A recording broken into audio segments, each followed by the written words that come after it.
হবিগঞ্জ, সিরাজগঞ্জ, চুয়াডাঙ্গায় সড়ক দুর্ঘটনায় নিহত ৮। মুন্সিগঞ্জের গজারিয়ায় দীর্ঘ যানজট। পেঁয়াজের দাম বাড়ল কেজিতে ২০ টাকা। সবজি, মাছ, মুরগি সহ সব নিত্যপণ্যের দাম বাড়ছে। প্রবাসীদের জন্য প্রক্সি ভোটিং এর কথা ভাবছে নির্বাচন কমিশন। আস্থা সংকটের ভয় বিশেষজ্ঞদের। বিশ্ব দরবারে বাংলাদেশকে প্রতিষ্ঠা করতে নানা পদক্ষেপ নিচ্ছে সরকার, বললেন পররাষ্ট্র উপদেষ্টা। কাফনের কাপড় বেঁধে মিছিলের ঘোষণা পলিটেকনিক শিক্ষার্থীদের। কর্মসূচি জুমার নামাজের পর।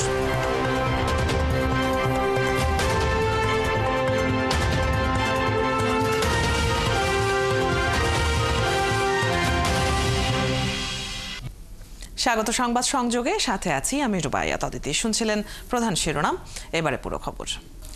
হবিগঞ্জে সড়ক দুর্ঘটনায় ৪ জন মারা গেছে। আলাদা দুর্ঘটনায় চুয়াডাঙ্গায় ২ জন এবং সিরাজগঞ্জে ২ জনের মৃত্যু হয়েছে।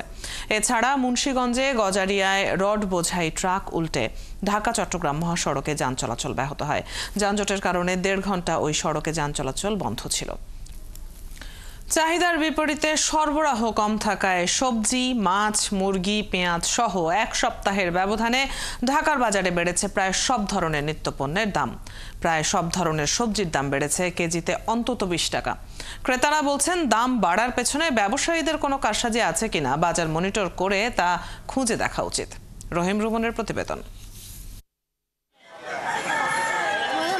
ছুটির দিনের সকালে মোহাম্মদপুর টাউন হল কাঁচা বাজার। অন্য যে কোনো ছুটির দিনের চেয়ে আজ এই বাজারে ক্রেতা সমাগম ছিল বেশ কম। তবে বাজারে ক্রেতা উপস্থিতি কম হলেও পণ্যের দাম মোটেও কমেনি। ক্রেতাদের দাবি, ঈদের পর বাজার পরিস্থিতি যেমন স্বাভাবিক ছিল, ক্রমেই তা আবার বেড়েও যাচ্ছে। প্রায় সব ধরনের সবজির দাম ছিল কেজিতে অন্তত ২০ টাকা বেশি। দাম বেশি মনে হয়, তবু এটা আর কি কিছু করার নাই। পরিস্থিতি যেরকম সেরকম আমাদের করা লাগে। চাল কুমড়া একটা এগলে ৩০-৪০ টাকা হইলে ঠিক আছে, ৬০ টাকা। আর মাছ, বাইি মাছ, অন্য মাছে, আবার পাঞ্চা মাছ, এগুলো খুব আমদানি কম। তাদের দাবি, নিত্যপণ্যের এমন মূল্য বৃদ্ধির পেছনে ব্যবসায়ীদের কোনো কারসাজি আছে কিনা তা কঠোরভাবে মনিটরিং করা প্রয়োজন।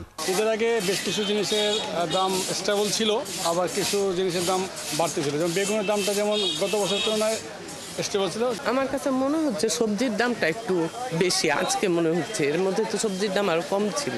ব্যবসায়ীদের দাবি, চাহিদার বিপরীতে সরবরাহ কম থাকায় বাজার পরিস্থিতি নতুন করে ঊর্ধ্বমুখী হচ্ছে। বাজারের অবস্থা তো অনেকটু খারাপ, মালের দাম বাড়তি, বৃষ্টি বাদলে আটবো না, তো এই কারণে মালের দাম বাড়তি। আগে যেমন শুক্রবার আইলে আমরা একটা ভালো একটা বেচা কেনা করতাম, সপ্তাহে ছুটি, এই সব দেয় না কাস্টমারই নেই। বাইরে গেলে পেঁয়াজের দাম বাইরে গেলে তেলের দাম লিটারে ৬০ টাকা, ১৪ টাকা লিটারে বাড়িয়ে দিচ্ছে তেল। একই পরিস্থিতি পেঁয়াজের বাজারেও। প্রকারভেদে এদিন প্রায় সব ধরনের পেঁয়াজ বিক্রি হয়েছে ১৫ থেকে ২০ টাকা বেশি দামে। পেঁয়াজ এখনো বর্তমানে পাইকারি মার্কেটে ৫০ টাকা কিনে যে খুচরা ৬০ টাকা বিক্রি করতেছি, আর আলু কেনা আসলে ১৬ টাকা বিক্রি করতেছিল ২০ টাকা। গত সপ্তাহে পটল ছিল ৬০ টাকা, এই সপ্তাহে ৮০ টাকা। বেগুন ছিল ৮০, এ সপ্তাহে ১০০। ফুলকপি ছিল ৭০, এ সপ্তাহে ৯০। চিচিঙ্গা ছিল ৬০, এ সপ্তাহে ৮০। অর্থাৎ প্রত্যেকটা সবজি গেল সপ্তাহের তুলনায় এই সপ্তাহে ২০ টাকার মতো কেজিতে পারছে। ব্যবসায়ীদের প্রত্যাশা, মৌসুমী সবজি বাজারে উঠলেই কমে যাবে সবজির দাম, আর আমদানির ওপর নির্ভর করছে পেঁয়াজের দাম নিয়ন্ত্রণ। রহিম রুমন, ৭১, ঢাকা। এক সপ্তাহের ব্যবধানে দেশের বিভিন্ন বাজারে ঝাঁঝ বাড়ছে পেঁয়াজের। ফরিদপুর ও পাবনায় প্রতি মন পেঁয়াজ বিক্রি হচ্ছে ১৮ থেকে ২১০০ টাকায়। এদিকে দাম বাড়ায় খুশি চাষিরা। তারা জানান, বর্তমান বাজার মূল্যে পেঁয়াজের উৎপাদন খরচ উঠছে মাত্র।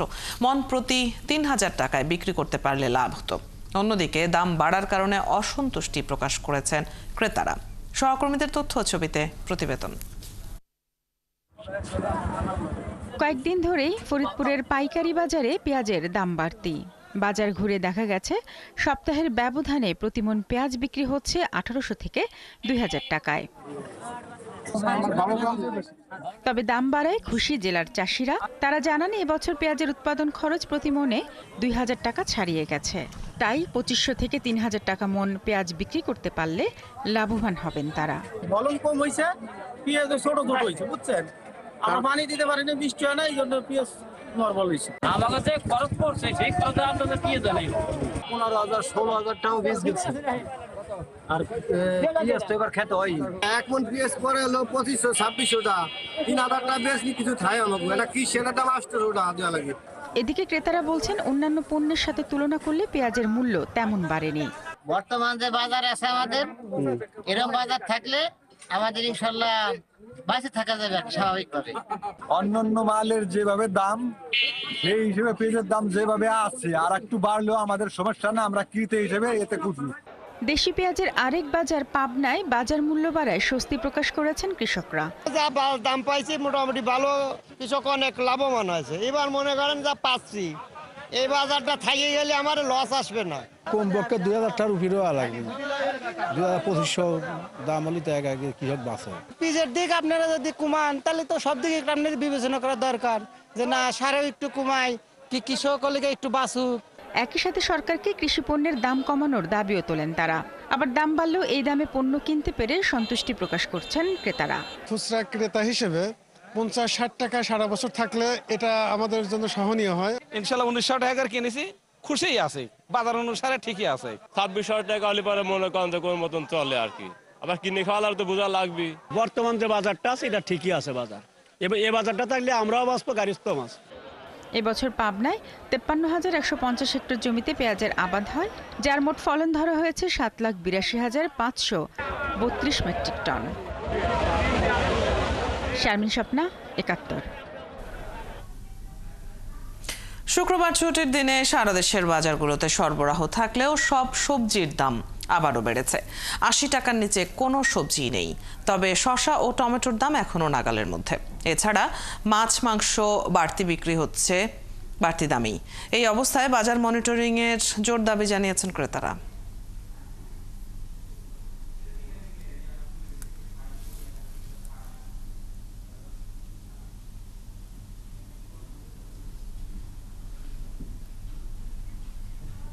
ঝিঙা 100 আর বরবটি পটল বিক্রি হচ্ছে 80 টাকা কেজিতে। বাড়তি পেঁয়াজের দামও। ঝিঙা 100 টাকা করে কেজি, তিতকল 100 টাকা, কাঁকড়া 140 টাকা করে কেজি, বরবটি 100 টাকা, ভেন্ডি 80 টাকা। সবজির দাম একটু বাড়তি বর্তমান বাজারে, আসলে সাধারণ জনগণের জন্য ক্রয় ক্ষমতার একটু বাইরে। এছাড়া সরবরাহ কম থাকায় মাছের বাজারেও রয়েছে অস্থিরতা। 100 টাকা পর্যন্ত বেড়েছে সামুদ্রিক মাছের দাম। আর ব্রয়লার মুরগির দাম কিছুটা কমলেও সোনালির দাম বেড়েছে। 630 থেকে 640 টাকা কেজিতে বিক্রি হচ্ছে দেশি মুরগি। সাগরের মাছ বন্ধ হওয়াতে সাগরের মাছের সরবরাহ কম, আগের তুলনায় এখন 20-50 টাকা কেজিতে বাড়তি। সাগরের মাছ কম তো, তার জন্য একটু মিঠা পানির উপরে একটু চাপ যাচ্ছে আর মাছের উপরে। দেশি মুরগি স্বাভাবিক, গত সপ্তাহে যে দামটা ছিল এই সপ্তাহে সেই দামটা, এটা বাড়েও না কমেও নেই। এই আপনার সোনালী আর ফার্মের মুরগিতে কেজিতে 20-30 টাকা করে দাম কমছে। মানিকগঞ্জের বাজারে সব ধরনের সবজির দাম বেড়েছে 20 থেকে 30 টাকা পর্যন্ত। 80 টাকার নিচে কোনো সবজি মিলছে না। গ্রীষ্মকালীন সবজির দাম সবচেয়ে বেশি, তবে আলু 25 ও পেঁয়াজ বিক্রি হচ্ছে 50 টাকা কেজিতে। মাছের বাজারে রয়েছে অস্থিরতা।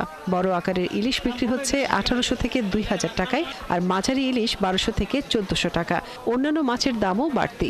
80 টাকার নিচে কোনো সবজি নাই, এটা আমাদের জন্য খুবই দুর্বিষহ অবস্থা। বরিশালেরটা তো চাচ্ছে 1600 টাকা, আর যেটা যে আপনার কক্সবাজার বাঁশখালী এটা চাচ্ছে 1200 টাকা। ময়মনসিংহের বাজারে ঝিঙা, কাঁকরোল, চিচিঙ্গা, ঢ্যাঁড়স আর পটল বিক্রি হচ্ছে 60 থেকে 120 টাকার মধ্যে। তবে শসা এবং টমেটো মিলছে 40 টাকা কেজিতে। ঢ্যাঁড়স কিনলাম 60 টাকা কেজি, করলাও 60 টাকা কেজি, একটা লাউ নিলাম, লাউটা 50 টাকা নিচে। দেখানো চাহিদা আছে 500 কেজি, আসতেছে 200 কেজি, 150 কেজি, এই জন্য দাম একটু বেশি। বিক্রেতারা বলছেন সরবরাহ কম থাকায় দাম কিছুটা বেশি রাখতে হচ্ছে। তবে বাজারে সবজি সহ সব পণ্যের দাম সহনীয় পর্যায়ে রাখতে মনিটরিংয়ের দাবি জানিয়েছেন ক্রেতারা। মনিরা কাজুরি, 71। আগামী ত্রয়োদশ জাতীয় সংসদ নির্বাচনে প্রক্সি ভোটিং সিস্টেমে প্রবাসীদের ভোট নিশ্চিত করার কথা ভাবছে নির্বাচন কমিশন। তবে নির্বাচন বিশেষজ্ঞরা বলছেন এই পদ্ধতিতে আস্থার সংকট নানা রকম জটিলতা তৈরি করতে পারে। সেই সাথে নির্বাচন হতে পারে বিতর্কিত। ফারজানা আক্তারের প্রতিবেদনে বিস্তারিত। নতুন নির্বাচন কমিশনের দায়িত্ব গ্রহণের পর থেকেই প্রায় 2 কোটি প্রবাসীর ভোট দেয়া নিয়ে ইতিবাচক চিন্তা করে আসছে কমিশন। কিন্তু কোন পদ্ধতিতে তাদের ভোট নেওয়া হবে তা নিয়ে বিশেষজ্ঞ সহ অংশীজনদের সাথে দফায় দফায় আলোচনা হয়েছে। আলোচনায় postal ballot, online vote oh proxy vote পদ্ধতি নিয়ে পর্যালোচনা হয়েছে। অবশেষে আগামী ত্রয়োদশ জাতীয় সংসদ নির্বাচনে প্রবাসীদের ভোট নিশ্চিতে প্রক্সি পদ্ধতি বেছে নিচ্ছে কমিশন। প্রক্সি ভোটিং পদ্ধতিতে দেশের বাইরে থাকা ব্যক্তি বা তার পরিবার দেশে অবস্থানরত যে কোনো একজন সদস্যকে বাছাই করে তার মাধ্যমে ভোট দিতে পারবেন। এক্ষেত্রে অনলাইন রেজিস্ট্রেশনের মাধ্যমে সেই ব্যক্তিকে মনোনীত করতে হবে। তবে দেশের নৈতিক ও সামাজিক অবস্থান থেকে প্রক্সি ভোটিং পদ্ধতিতে আস্থার সংকট তৈরি হতে পারে বলে মনে করছেন নির্বাচন বিশেষজ্ঞরা।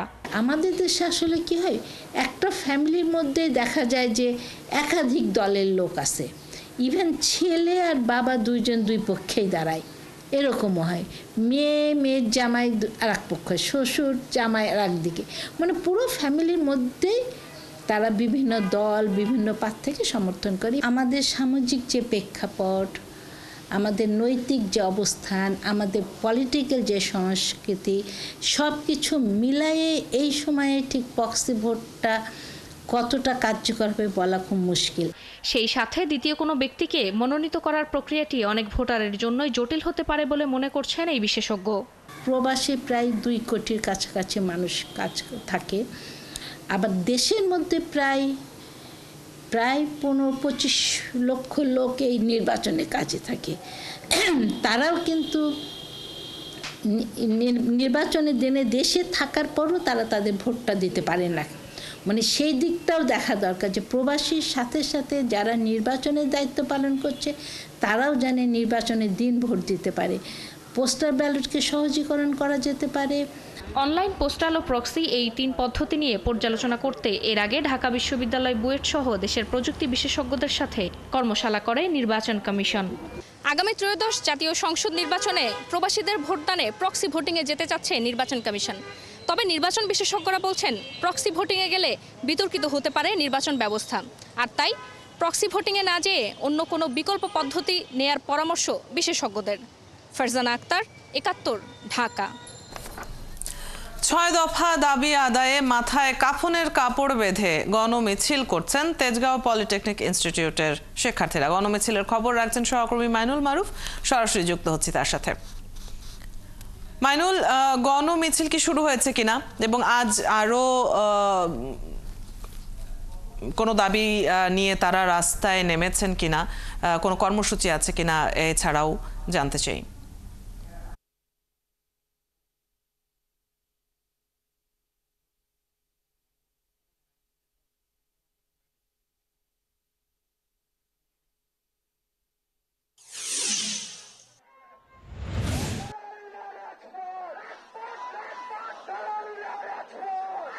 তাদের যে পুরাতন 6 দফা দাবি ছিল সেই 6 দফা দাবি নিয়ে কিন্তু তারা আজ রাস্তায় নেমেছেন এবং আমরা দেখছি যে তারা কিন্তু সচিবালয়ে এই নিয়ে একটি মিটিংও করেছিলেন। তবে সেই মিটিংয়ে তারা ফলাফল সন্তুষ্টিজনক না হওয়ায় কিন্তু তারা আজকে কিন্তু এই কাফনের কাপড় পরে কিন্তু এই মিছিলে নেমেছেন এবং মিছিলটি কিন্তু কিছুক্ষণ আগেই শুরু হয় এবং এখনো কিন্তু দেখতে পাচ্ছেন শিক্ষার্থীরা কিন্তু মিছিল করছেন এবং তারা কিন্তু এই যে এগিয়ে আসছেন ধীরে ধীরে এবং তারা তেজগাঁও এলাকায় কিন্তু এই মিছিলটি কিন্তু চালিয়ে যাবেন কাফনের কাপড় পরে এবং পরবর্তীতে যে তাদের অন্য কোনো প্রোগ্রাম থাকে বা অন্য কোনো কিছু থাকে তা কিন্তু আমাদেরকে জানিয়ে দেওয়া হবে। তবে এখন কিন্তু তাদের এই কাফনের কাপড় পরে মিছিল কিন্তু চলছে এবং তারা বলছেন তাদের যে 6 দফা দাবি রয়েছে, চাকরির ক্ষেত্রে সুযোগ সুবিধা, তারপর প্রকৌশল বিশ্ববিদ্যালয়, বিশেষ করে পলিটেকনিকের শিক্ষার্থীদের জন্য আলাদা প্রকৌশল বিশ্ববিদ্যালয় তৈরি, এই সকল বেশ কয়েকটি মোট 6টি দাবি নিয়ে কিন্তু তারা এই আন্দোলন করছেন। তারা বলছেন যে দীর্ঘদিন ধরেই কিন্তু তারা এই আন্দোলন করে আসছেন এবং যতদিন পর্যন্ত তাদের দাবি পূরণ না হবে ততদিন পর্যন্ত তারা এই আন্দোলন চালিয়ে যাবেন।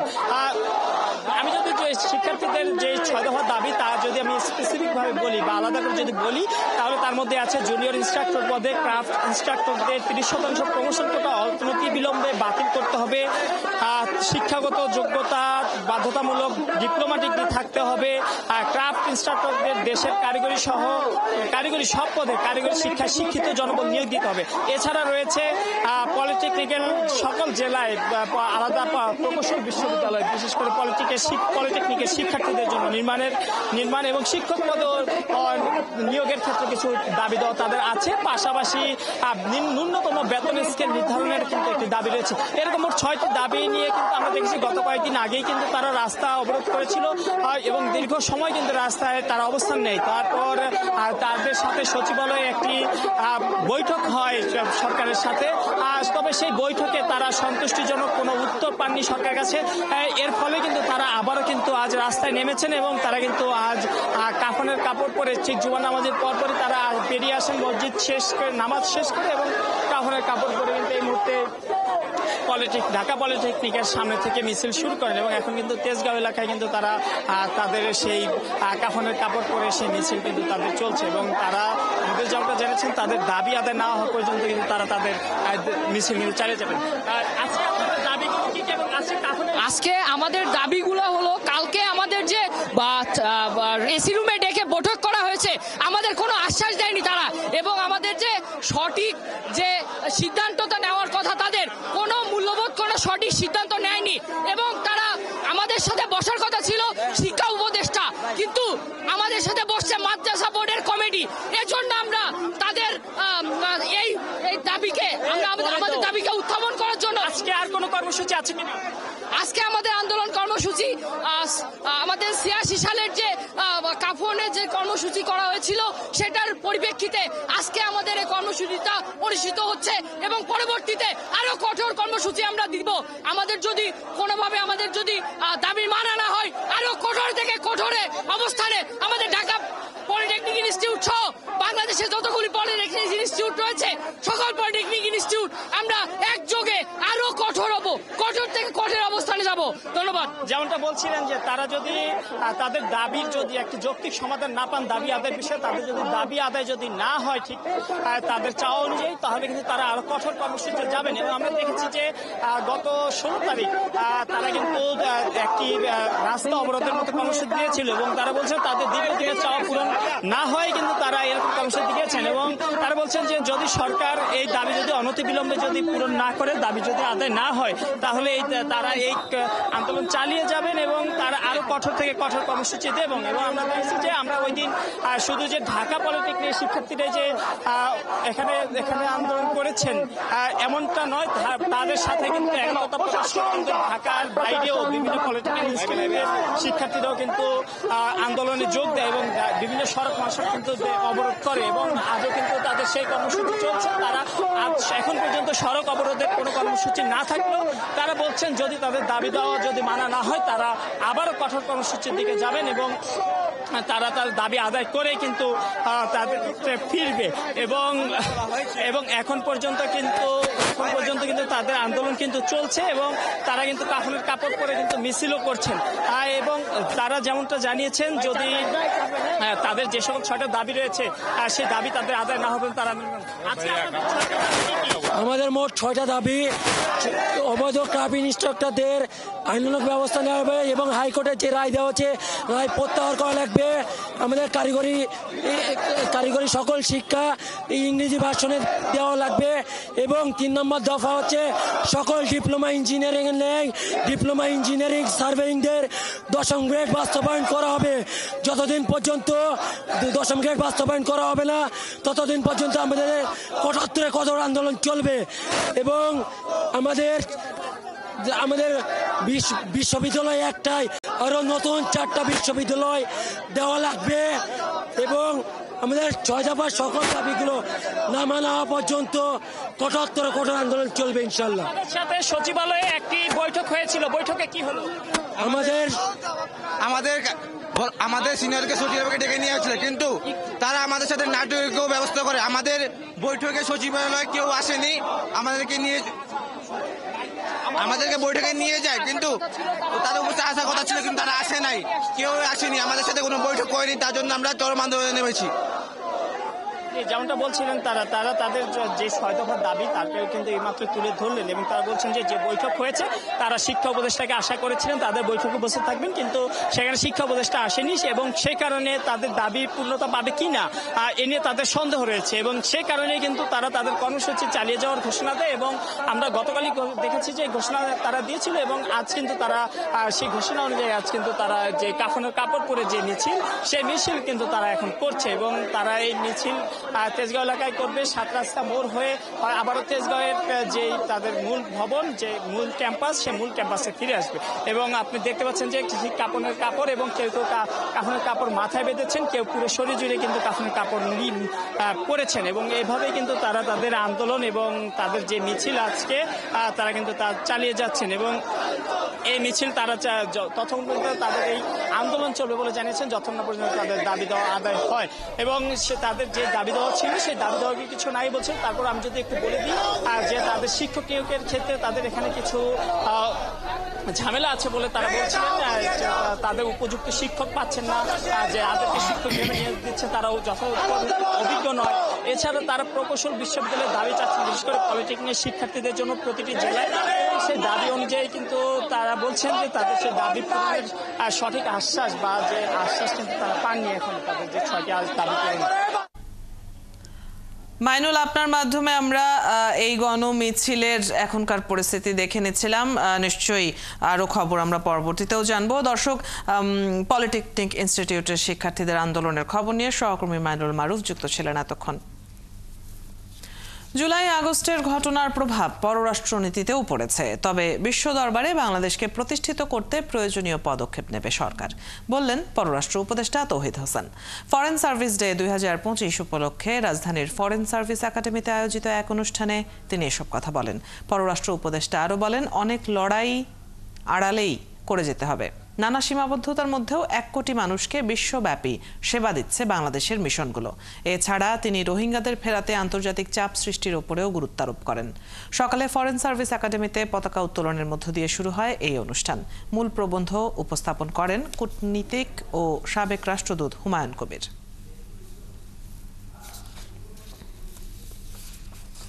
রোহিঙ্গা সমস্যার সমাধান না হলে যদি ওখানে যুদ্ধ শেষও হয়ে যায় তারপর শান্তি আসবে না, এটা আমি খুব শক্তভাবে বলেছি এবং বলেছি যে এখন আমরা একটা নতুন বাস্তবতায় আছি। সত্যিকার অর্থে আমরা একজন নতুন প্রতিবেশী মুখোমুখি, যারা আবার নন স্টেট অ্যাক্টর, কাজে তাদের সাথে আমরা না পারছি ওপেনলি স্বাভাবিকভাবে আলোচনা করতে, না পারছি তাদেরকে ইগনোর করতে, কাজে এই ডিফিকাল্ট সিচুয়েশন। আর তাদেরকে আরেকটা কথা আমি বলেছি যে there will be a time যখন হয়তো এই সমস্যাটা স্থিতি আসবে এবং একটা সমাধানের দিকে যাবে, তখন আমাদের যে বন্ধুরাষ্ট্র আছে এবং শক্তিশালী রাষ্ট্র যারা আছে তারা চাপ সৃষ্টি করতে হবে ওখানে যে নতুন ডিসপেন্সেশন আসবে তাদের উপরে, যে রোহিঙ্গাদের মানবিকভাবে বিবেচনা করতে হবে এবং তাদেরকে তাদের অধিকার ফিরিয়ে দিতে হবে। বৃহত্তর রাজনৈতিক জনগোষ্ঠী দেশের জন্য একটি গঠনতন্ত্র গড়ে তুলবে বলে মন্তব্য করেছেন কবি দার্শনিক ফরহাদ মাজার। শুক্রবার জাতীয় প্রেস ক্লাবে জাতীয় সংস্কৃতি প্রেক্ষিত নতুন বাংলাদেশ শীর্ষক গোলটেবিল বৈঠকে এ কথা বলেন তিনি। এ সময় তিনি সবাইকে ঐক্যবদ্ধ হয়ে নতুনভাবে সংস্কৃতি চর্চার আহ্বান জানান। গণ অভ্যুত্থান পরবর্তী সময়ে সংবিধানের নানা ধারা বাতিল, নতুন ধারা প্রণয়ন নিয়ে আলোচনা করেন দেশের খ্যাতিমান লেখক, নির্মাতা, ছাত্র প্রতিনিধি, শিল্পী ও চিন্তাবিদ বৃন্দ।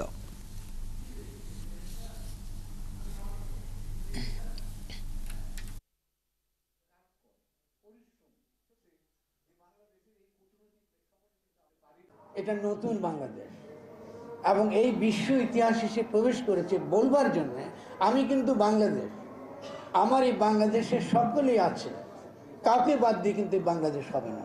এবং সকলকে যখনই নিয়ে আমি যখন আমার রাষ্ট্রকে কল্পনা করি, এটাকে বলা হয় রাজনৈতিক জনগোষ্ঠী। এখনকার যে লড়াই হবে, সাংস্কৃতিক লড়াই, এটা হবে যেটা অপূর্ণ, যেটা আমরা করতে পারিনি, এটাকে সম্পূর্ণ করার লড়াই। ফলে সাংস্কৃতিক যে লড়াই সংগ্রামটা, তার মধ্যে থাকবে আগামী দিনে আমরা কি করে বৃহত্তর লড়াইয়ের জন্য আমরা তৈরি হবে। সাংস্কৃতিক আন্দোলন সেই বৃহত্তর লড়াইয়ের জন্য আমাদেরকে তৈরি হতে হবে। মঙ্গল শোভাযাত্রার নাম পরিবর্তন করে বর্ষবরণ আনন্দ শোভাযাত্রা রাখায় ইউনেস্কোর স্বীকৃতি ধরে রাখতে নতুন করে আবেদন করতে হবে। এই তথ্য জানিয়েছে জাতিসংঘের শিক্ষা বিজ্ঞান ও সংস্কৃতি সংস্থা ইউনেস্কো। 2016 সালে মঙ্গল শোভাযাত্রা অন পহেলা বৈশাখ শিরোনামে সাংস্কৃতিক ঐতিহ্য হিসেবে ইউনেস্কোর তালিকাভুক্ত হয়েছিল আয়োজনটি। এতে প্রশ্ন ওঠে, নাম পরিবর্তনে ইউনেস্কোর স্বীকৃতির কি হবে? এ বিষয়ে ইউনেস্কো জানিয়েছে, সাংস্কৃতিক ঐতিহ্যের ক্ষেত্রে নাম পরিবর্তন হতে পারে, তবে সেক্ষেত্রে নতুন নাম দিয়ে পুনরায় আবেদন করতে হবে এবং 24টি দেশের সমন্বয়ে গঠিত সাংস্কৃতিক ঐতিহ্য কমিটির অনুমোদন প্রয়োজন হবে। এখনো পর্যন্ত মঙ্গল শোভাযাত্রার নাম পরিবর্তনের জন্য কোনো আনুষ্ঠানিক আবেদন করা হয়নি বলে জানিয়েছে ইউনেস্কোর মুখপাত্র। গত 11 এপ্রিল বাংলা বর্ষবরণের অন্যতম আয়োজন মঙ্গল শোভাযাত্রার নাম পাল্টে বর্ষবরণ আনন্দ শোভাযাত্রা করার সিদ্ধান্ত জানায় ঢাকা বিশ্ববিদ্যালয় কর্তৃপক্ষ।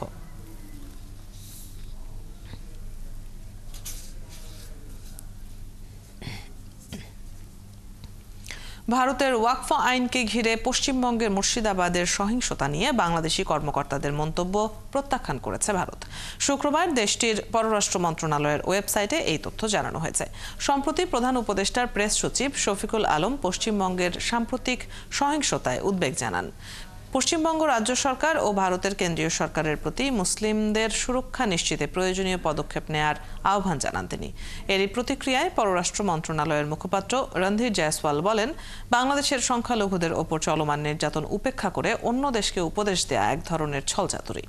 বরং বাংলাদেশ যদি নিজেদের সংখ্যালঘুদের অধিকার রক্ষায় মনোযোগ দেয় তাহলে সেটা আরও ভালো হবে।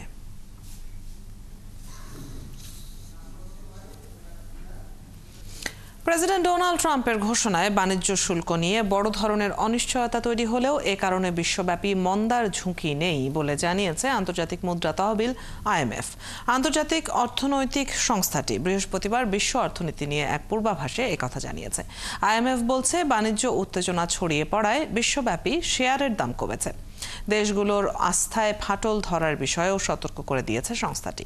এছাড়া IMF এর পূর্বাভাসে বলা হয়েছে, পূর্বাভাস অনুযায়ী তাদের নতুন প্রবৃদ্ধি উল্লেখযোগ্যভাবে নিম্নমুখী হবে, তবে এতে মন্দা দেখা দেবে না। এ সময় ইউরোপের উদ্দেশ্যে IMF এর ব্যবস্থাপনা পরিচালক ক্রিস্টালিনা জর্জিয়েভা বলেন, পরিষেবার বেলায় অভ্যন্তরীণ বাণিজ্যের বিধিনিষেধ কমাতে হবে এবং একক বাজারকে গভীর করতে হবে। এছাড়া চীনের বিষয়ে IMF এর ব্যবস্থাপনা পরিচালকের পরামর্শ দিয়েছেন, দেশটিকে সামাজিক সুরক্ষার জাল বাড়াতে হবে যাতে মানুষ কম সতর্কতামূলক সঞ্চয় করে। এদিকে মার্কিন সরকারকে ঋণ কমানোর আহ্বান জানিয়েছেন জর্জিয়েভা।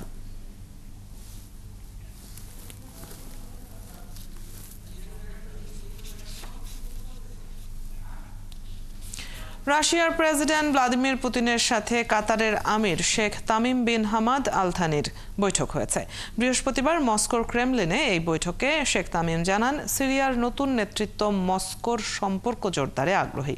এ সময় পুতিন বলেন, সাম্প্রতিক সপ্তাহগুলোতে সিরিয়ায় সংঘাতপূর্ণ পরিস্থিতির উত্তেজনা অত্যন্ত গুরুত্বপূর্ণ। তারা চান সিরিয়া একটি স্বাধীন, সার্বভৌম ও অখণ্ড রাষ্ট্র হিসেবে টিকে থাকুক। এছাড়া সিরিয়ার জনগণকে সহায়তা দেয়া, বিশেষত মানবিক সহায়তার সম্ভাবনা নিয়েও কথা বলেন দুই নেতা। এ বিষয়ে শেখ তামিম পুতিনকে বলেন, পারস্পরিক সম্মানের ভিত্তিতে দুই দেশের মধ্যে সম্পর্ক গড়ে তুলতে আগ্রহী। এছাড়া গাজা ইস্যুতে পুতিন শেখ তামিমকে বলেন, ইসরায়েল ফিলিস্তিন দ্বন্দ্ব সমাধানে কাতার গুরুত্বপূর্ণ ভূমিকা রাখছে। দুর্ভাগ্যবশত রাশিয়া সহ অন্যান্য পক্ষের উদ্যোগগুলো বাস্তবায়িত হয়নি। ফিলিস্তিনের নিরীহ মানুষ মারা যাচ্ছে, যা বর্তমান সময়ের এক ভয়াবহ ট্র্যাজেডি। এ বিষয়ে দুই দেশের আরও গুরুত্বের সাথে কাজ করার সুযোগ রয়েছে।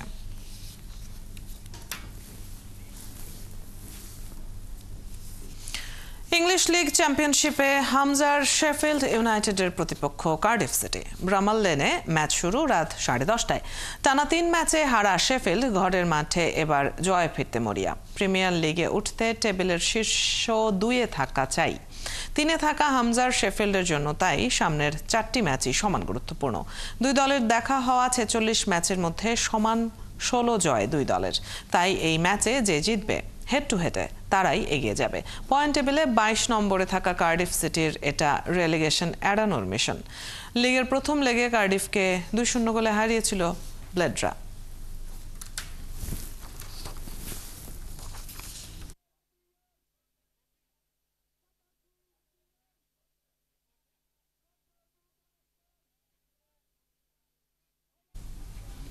চলছে সংবাদ সংযোগ, সরাসরি সংবাদ অনুষ্ঠান দেখতে চোখ রাখুন ৭১-এর ফেসবুক পেজে এবং সাবস্ক্রাইব করুন ৭১-এর ইউটিউব চ্যানেল। ৭১-এর সাথেই থাকুন।